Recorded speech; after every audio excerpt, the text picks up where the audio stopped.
자, 모두들 반갑습니다.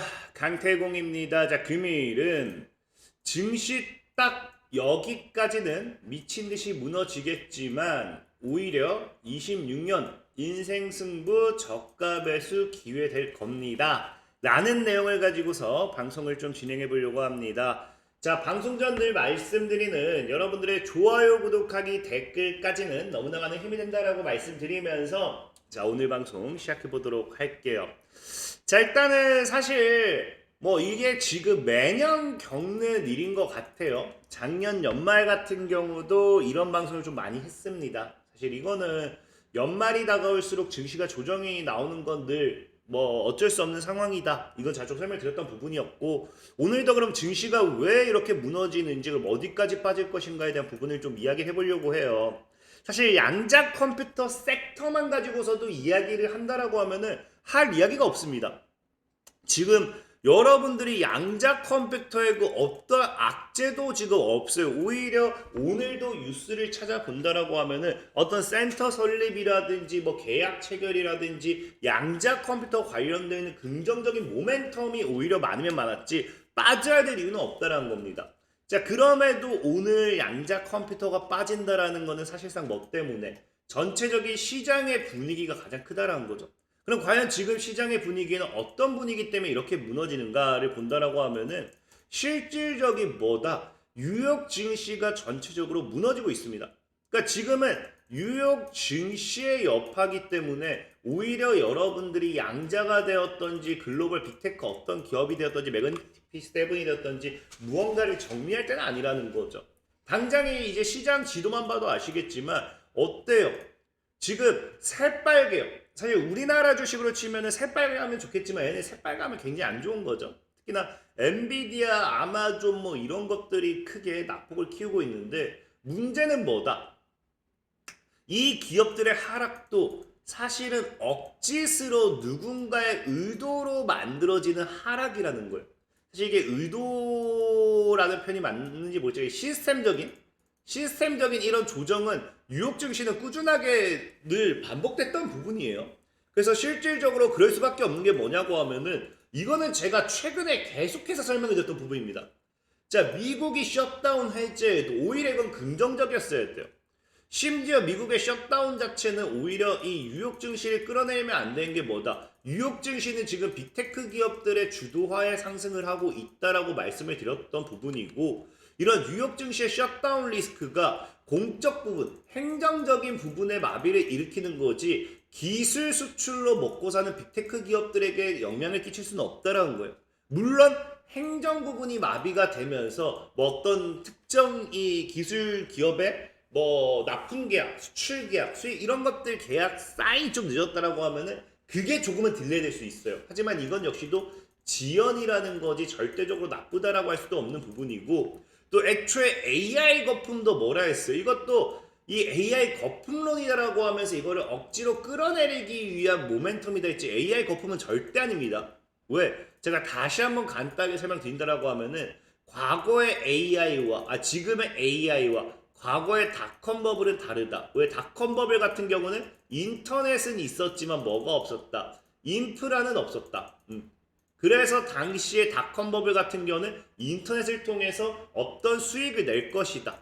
뭐 화상통화로 뭐 우리가 맨날 학교 가서 하는 화상통화, 뭐 인터넷 쇼핑, 인터넷 영화관, 뭐 인터넷 세상에서 우리가 살 것이다 했을 때 인터넷은 있었지만 인프라가 없었죠. 그러니까 수익 창출 자체가 불가능한 시스템이었습니다. 그래서 닷컴 기대감으로 올라갔던 게 수익이 없네 버블이다 무너졌던 거고, AI는 지금 당장 우리가 생성형 AI를 활용한 무궁무진한 것들을 하고 있죠.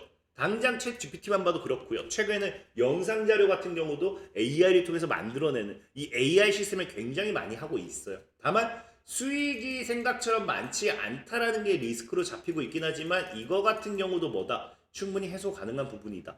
그리고 제일 중요한 거, 금리 관련되어 있는 부분. 사실상 많은 분들이 그럼 이거 아니라고 할 수 있어. 그럼 금리 동결하는 거 아니냐, 이게 악재 아니냐라고 할 수 있는데, 제일 중요한 건 여러분들이 이해를 하셔야 되는 게, 자, 이 금리라는 부분이 뭐 하고 있다. 현재 시장에서 봤을 때 이 금리라는 부분이 절대적으로 뭐 엄청난 이슈를 가지고 가고 있는 게 아니었다는 겁니다. 실질적으로 보면 알겠지만 지금 차트당 봤을 때 우리가 여기서 과거 관세 리스크로 미 증시가 찍어 누르고 박살나고 다시 반등이 나왔어요. 그리고 어찌 보면 V자 반등이 나왔습니다. 저는 이 단기간에 이런 급반등이 나오니까 사이사이 조정을 주는 건 너무 당연하다 생각하고 있고, 여기서 금리 인하라는 기대감을 가지고서 올라갔던 적은 단일도 없어요. 물론 금리 인하하면 증시가 오를 거다라는 기대감이 있었겠지만 여러분들도 알다시피 애초에 이 과거 6월달에 금리 인하 기대가 없었다는 겁니다. 6월부터 증시를 이렇게 끌어올릴 수 있었던 가장 근본적인 이유는 뭐 때문이었다? 보다시피 엔비디아 등 AI 거대 기업의 활약. 우리나라 미국 주식의 뉴욕 주식의 상승은 철저하게 AI 강세장이었다. 강세장. AI 랠리를 통해서 증시가 견인되었던 효과다. 특히나 보면 알겠지만 금리 인하 가능성이 오히려 뭐예요? 인플레이션 예상 완화로 금리 인하 가능성이 낮아졌어요. 6월에. 그럼에도 금리 인하 가능성은 없지만 뭐했다? 6월부터 증시가 신고가 랠리를 다시 올라갔던 거는 AI 랠리였는데 애초에 금리 인하에 대한 기대감도 없었는데 금리 동결이다? 이게 하방 압력이 될 수는 없다는 겁니다. 특히나 최근에 또 뭐예요? 저는 개인적으로 증시는 더 크게 상승을 했어야 됐다라고 보고 있지만 10월 달에도 이미 금리 인하 안 할 확률이 높다라고 이야기를 하죠. 그러니까 애초에 10월 달부터 금리 인하에 대한 기대감이 없기 때문에 상승 탄력이 오히려 눌려졌던 거지 금리 인하 기대감으로 올라갔던 게 아니라는 겁니다. 근데 이게 지금 금리 인하 동결이 더 확률이 높다라고 해서 매도 하방 압력이 나온다? 아니라는 거죠. 그래서 전체 지금 시장에 나오는 내용들은 철저하게 뭐다? 악재가 아니라 그냥 찍어 누르기 위한 뉴스들이란 거예요. 뉴스. 그럼 왜 이런 그 뉴스들에도 시장은 눌러지는가? 시장은 왜 이렇게까지 낙폭을 키우는가를 본다라고 하면은 이건 근본적인 이유예요. 미국의 시스템상의 문제입니다. 그러니까 뭐 우리나라처럼 특정 누군가가 뭐 미국의 주식을 뭐 갖고 논다 이런 표현을 쓸 수 없어요. 사실. 다만 미국의 시스템이 문제가 있다라는 거는 표현을 쓸 수 있다라는 겁니다. 왜? 여러분들도 알다시피 제가 전에도 얘기했지만 기본적으로 미국의 선물 옵션 시장에 굉장히 민감합니다. 그래서 특히나 가장 중요한 게 이런 감마 지표라는 게 있다고 말씀드렸죠. 감마의 영역. 그래서 지금 보다시피 이런 이 나스닥 자체 감마 플립을 우리가 확인할 수 없기 때문에 나스닥 100을 추종하는 보통 우리가 ETF를 보면서 이 현재 나스닥이라든지 이런 쪽에 상승 베팅이 맞냐 하락 베팅이 맞냐 이런 것들을 우리가 보통 확인을 하게 돼요. 근데 감마 플립이 애초에 평균적으로 이제 오른쪽으로 많이 추졌다는 것 자체가 뭐다? 이미 상승에 베팅하는 게 더 크다라고 보는 게 좋고, 중요한 건 뭐다? 감마 플립의 기준값을 봤을 때 빠지는 게 더 크죠. 빠지는 게 더 크다 보니까 지금 현재 어찌 보면은 이런 그 플립을 향해서 올라갈 수도 있다라고 생각하는 분들도 많을 거예요. 실질적으로 제가 과거에도 얘기했습니다. 감마 플립을 회귀하기 위해서 이런 근방에 있으면요, 이 매수 포지션이 강해지고 하락 포지션이 강해지고 이 중앙값을 찾아간다고. 그럼 그게 증시를 흔드는 요인이 된다고. 근데 중요한 건 지금 현재 너무 멀죠. 이런 경우는 뭐 한다 했어요? 손실을 최소화하기 위한 오히려 뭐 한다? 최소화하기 위해서 매도 압력을 더 크게. 애초에 이걸 가지고 있는 우리 한마디로 주식으로 치면은 로스컷 같은 개념이겠죠. 손실 이게 거리가 더 멀어지니까 이걸 내가 사가지고 이 중앙으로 맞춰가지고 손실을 최소화하는 게 아니라 여기서 더 사봐야 하방 압력이 더 커진다고 하면은 더 빠지면서 손실폭이 더 커질 거기 때문에 오히려 매도를 한다라는 거예요.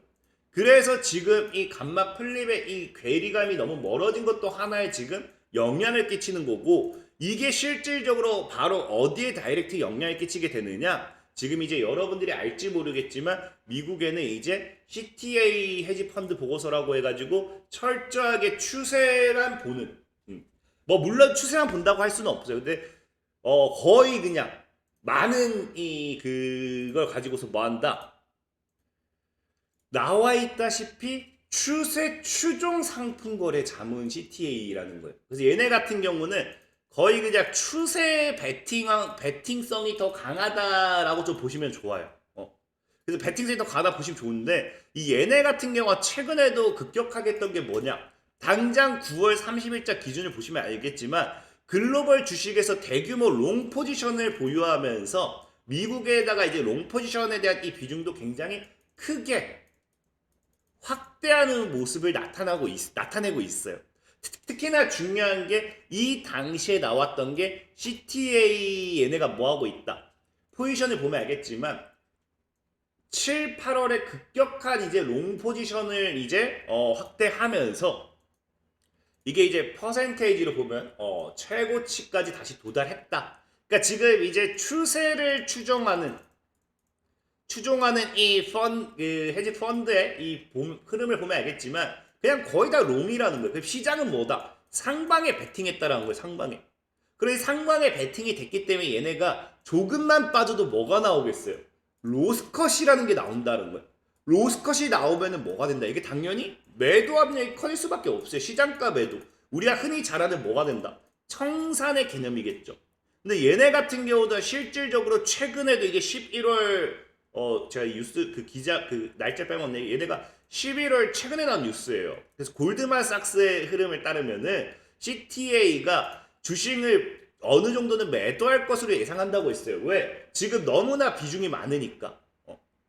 롱포지션이 너무나 많으니까 조금 매도할 거라고 했는데 이 타이밍에 지금 뭐가 나왔다. 갑작스러운 급락이 나오면서 얘네가 청산까지 당하는 흐름까지 이어진다는 거죠. 그러다 보니까 또다시 뭐가 된다. 얘네 시스템상 증시의 낙폭을 키울 수밖에 없는 상황이지 않나 싶고 여기 플러스 마지막으로 지금 뭐하고 있다. 제가 증시의 조정은 나올 수밖에 없다고 했던 게 증시가 너무 강하게 올랐죠. 근데 중요한 거는 이제 우리가 미국 같은 경우는 리밸런싱을 많이 해요. 기관 투자들의 리밸런싱이 뭐다? 리밸런싱이 지금 현재 이제 보통 이런 개념이죠. 워렌 버핏이 늘 강조했던 현금과 보유 주식의 비중을 동일하게 한다. 주식의 가치가 올라가지고 주식이 70%가 되고 현금의 비중이 30%가 된다. 그럼 주식을 20% 매도하고 현금을 다시 20% 가져서 50대 50으로 맞춘다. 이게 가장 근본적인 거고, 그리고 이제 여기서 나오는 이런 기관들의 리밸런싱 같은 경우는 현금 대 현금보다는 얘네가 예를 들면은 뭐 애플 10%, 이제 엔비디아 10%, 뭐 이제 테슬라 10% 이런 식으로 보유를 하려고 할 거예요. 근데 갑자기 엔비디아가 급등이 나오면서 얘네가 보유 비중이 한 15%가 되고 얘네가 줄어들게 된다. 그럼 당연히 이걸 매도하고 얘네 비중을 확대하는 이런 전략도 나옵니다. 그러니까 리밸런싱에 따른 하락 여파도 있다라는 거예요. 그러니까 지금 시장에서 이야기하는 철저한 하락에 대한 악재들이 뭐다? 악재가 아니라는 겁니다. 그렇기 때문에 저는 오히려 지금과 같은 상황에서는 빠지면 빠질수록 저가 매수의 기회가 되는 게 맞다라고 늘 말씀을 드리는 거고, 시장 자체가 지금 현재 뭐한다?